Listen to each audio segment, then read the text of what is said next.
Hey there, Sharon Horne-Ellstrom here. Welcome to day 65 of our Get Your Goals annual challenge. We're going to use our little super C conscious and subconscious brain diagram. This is our mind. This is me. This is you. This is our mind, because our mind is not really our brain, right? It's something different entirely, but it operates in our brain as far as we experience it. Well, today, yesterday we talked about the superconscious mind.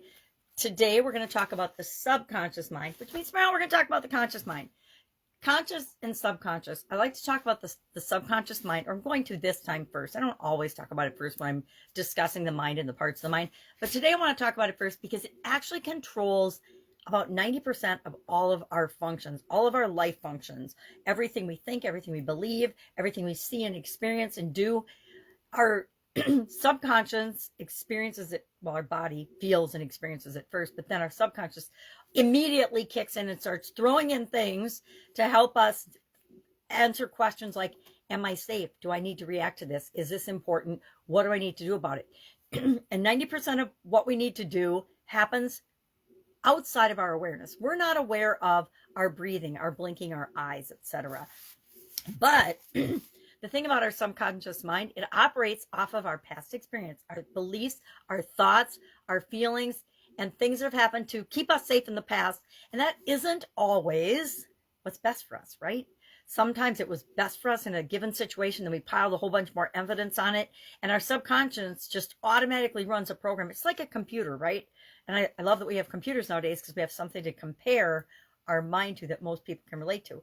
It's got processes and algorithms and systems that are running all of the time underneath the surface of what and how we show up in the world.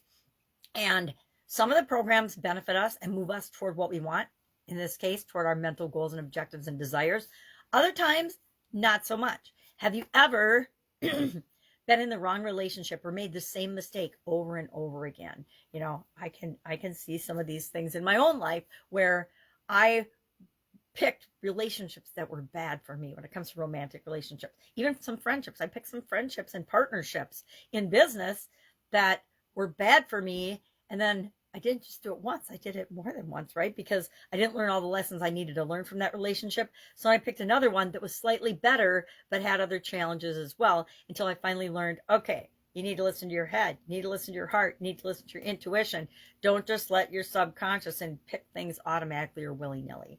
And we can control our subconscious by saying affirmations, by making sure we're clear on our core values and our beliefs, and we're communicating that through language, through gratitude, through our experiences, through the things we pay attention to, through affirmation, through visualization.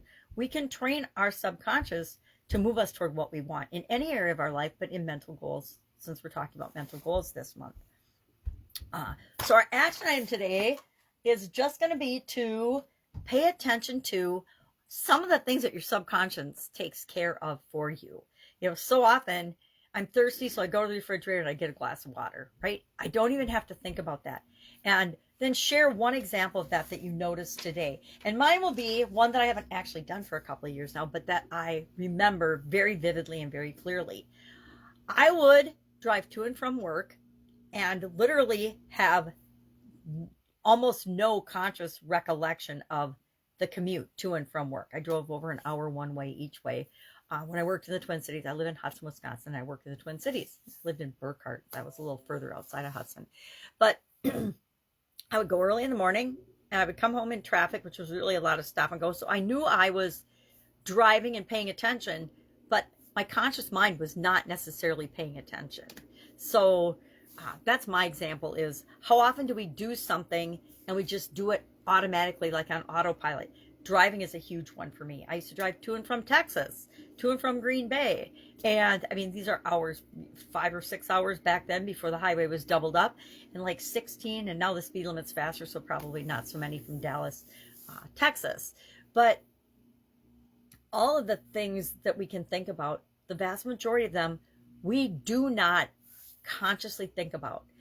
Usually things don't pop up into our conscious unless they're a really big challenge. Usually it's a really big challenge or a really big problem or a super duper awesome thing that happens. And unfortunately, a lot more negative things happen usually than positive things, at least that get our attention. And so those are the things that we want to consciously go through things like the SOAP framework, which I think we'll do next week. Maybe we'll do this, next week, I think. We'll go through the SOAP framework, and that's an example of programming our subconscious to work in a way that benefits us and make sure that we're living our life in our favor. All right. Any questions about this, hit me up. Otherwise, just kind of notice how awesome your subconscious is today, and I'll be with you tomorrow. Have an awesome day.